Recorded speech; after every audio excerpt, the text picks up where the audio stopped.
bahas tentang PHK. Apa sih PHK itu? Yuk kita simak.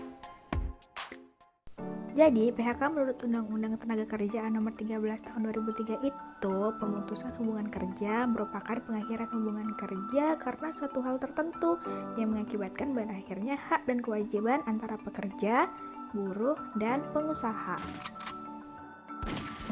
Nah, berakhirnya hubungan kerja tersebut dikarenakan ada 3 hal. Yang pertama, ada PHK karena karyawan melakukan tindak pidana, kemudian PHK demi hukum, dan yang terakhir PHK sepihak oleh pengusaha. Kemudian, PHK karena karyawan melakukan tindak pidana ini meliputi menipu, mencuri, penggelapan dalam jabatan, pemalsuan atau penggunaan surat palsu, kemudian ada mengkonsumsi atau memperdagangkan narkotika dan psikotropika, melakukan penganiayaan, dan lain sebagainya. Nah, selanjutnya ada PHK demi hukum. Yang pertama, karyawan meninggal dunia. Yang kedua, pensiun. Yang ketiga, berakhirnya jangka waktu kontrak atau selesainya pekerjaan. Nah, PHK sepihak oleh pengusaha ini meliputi karyawan dalam masa percobaan. Kemudian ada karyawan ditahan di mana karyawan itu ditahan lebih dari 6 bulan tetapi berdasarkan putusan pengadilan pidana. Kemudian ada karyawan yang mengundurkan diri, karyawan mangkir selama 5 hari berturut-turut dan telah dipanggil secara patut. Kemudian ada karyawan mangkir selama 7 hari akibat melakukan mogok kerja yang tidak sah. Dan yang terakhir seperti karyawan telah salah atau keliru menuduh pengusaha melakukan perbuatan yang bertentangan dengan undang-undang.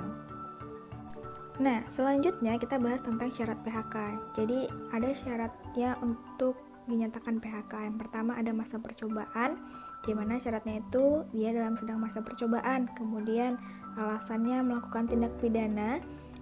Ada syaratnya yaitu pemutusan pidana pengadilan yang berkekuatan hukum tetap. Kemudian ada penahanan lebih dari 6 bulan, yang mana dengan syarat penahanan melampaui batas 6 bulan.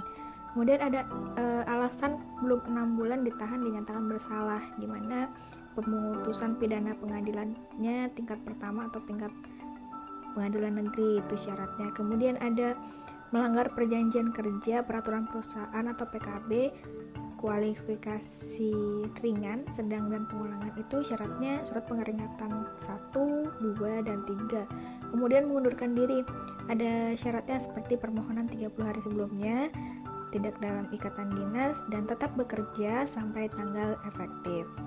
Dan untuk selanjutnya, alasan pertama yaitu meninggal dunia, syaratnya adanya surat kematian, yang kemudian pensiun, di mana syaratnya usia pensiun yang ditetapkan oleh perusahaan. Kemudian ada mangkir, di mana syaratnya itu yang pertama dia tidak masuk kerja selama 5 hari berturut-turut tanpa pemberitahuan, dan dari pihak perusahaan telah ada panggilan 2 kali. Kemudian ada medical leave, di mana ada surat keterangan dari dokter perusahaan dan atau eksternal dan melampaui batas 12 bulan. Nah, demikianlah penjelasan singkat tentang PHK. Saya Vero Sensila Susanti. Terima kasih dan sampai jumpa.